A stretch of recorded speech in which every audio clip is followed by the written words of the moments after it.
And as the Brits say goodbye to the EU, will the Fed now just say goodbye to any possibility of a rate hike? That could be part of this as well. Let's bring Gary Kaltbaum into the conversation because Gary K, has a headline for us. You guys ready? Here's the headline from Gary. Gary says, and this is big, he says we have a better chance of seeing him, Gary, dunk a basketball than getting the fact that we would get a rate hike this year. So what you're saying, Gary, is there is a chance. I know your vertical leap is so. Don't forget the snow in Orlando is going to hit also. Right. All kinds of things are going to happen. Look, Janet Yellen last week did some speech or the week before and said, we don't really watch stock markets. Oh, yeah, you do. I think she's sitting by a machine all day watching it. You have noticed over the last few years, every move is based on whether the markets are going down. That's where moves are made. There will be no rate hikes anytime soon, not this year. Why? Markets are down, lots of confusion, lots of uncertainty, and they missed a great chance 2-3 years ago, and now they're in the soup. And if anything, I expect maybe a QE4 if things worsen. Right. I mean, that's what I read a bunch of stuff about that. I don't know where we're going to get all the money for that. I guess, obviously, you just print it and then the consequences come later on. We've learned that lesson over the last few years. But what is the market consequence, Gary? You would think if people were thinking along those lines, maybe we'd stabilize a little. But yet again, we're down another 1.5% in markets. You know, if there was the idea that rates would definitely not be heading higher. Well, look, emotions are taking over right now, but I have another take.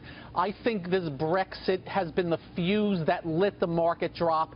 But keep in mind, valuations are at the upper end of their range. I am a huge believer that a lot of the market and a lot of the economy is based on the $20 trillion of printed money, the zero rates, and now the maniacal negative rates. And I think the market's way overdue to have some downside. They've been preventing it, and I think maybe the spigots have been open. And to think about this on an hourly basis or what's going to happen tomorrow, you just drive yourself up a wall. I just think the markets have topped for right now, and you want to be defensive. No, that's a fair point. Tom Sullivan's actually nodding along here. I'm right there with Gary because this market was overpriced, and always looking for some reason. All you need is something to break the straw, and Brexit was it.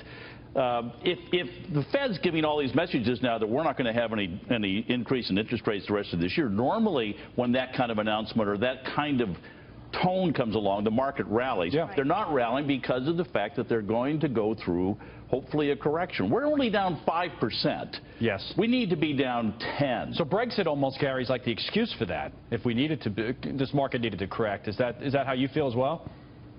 Yeah, let me say this. Coming into this week, the strongest areas of the market was utilities, defensive areas like food, drug, beverage, tobacco, household products, and muni bond funds. That is money being parked into the most defensive areas. So I think the market was already on defense. You know, European markets were not acting well coming into last week, as well as Asian markets. So I think this is what I call way overdue, and I think there's probably more to go, notwithstanding the wild gyrations and the fluid news that's going to come out. I mean, they want to do a referendum of the referendum, and who knows what countries next. So I just think you take a step back, relax, and let this thing flush itself out. And unfortunately, central banks have not let anything flush itself out in years. Nice if we could relax, right, Lauren? Because that's what people need to do now, and it's hard to do it after you fall 610 points in one day. And then today, you think, oh, maybe we'll bounce a little bit or something like that. And next thing you know, the market's down 330. I know it's off the lows now, but that makes people nervous to see a second day like that. And Friday's decline, by the way, for the average U.S. household was $3,300 wiped out from under them. So it was a big deal, Friday's sell-off, coupled with today.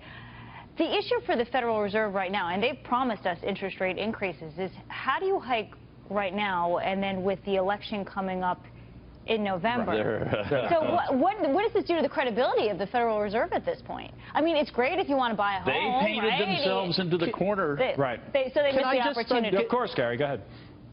In my world, the Fed has absolutely zero credibility. Just remember, back when they said if we went under 6.5%, that, oh, they're going to start really raising rates and everything's better. Then it went to 6%, then 5.5%. Then all of a sudden, China. The next thing I know, General Hospital will be taken off the air, and they're going to be worried about that. You just never know what's next for you never know what's next for them. They are easy money people, and they will stay easy money as long as they can until the market says otherwise and forces their hand.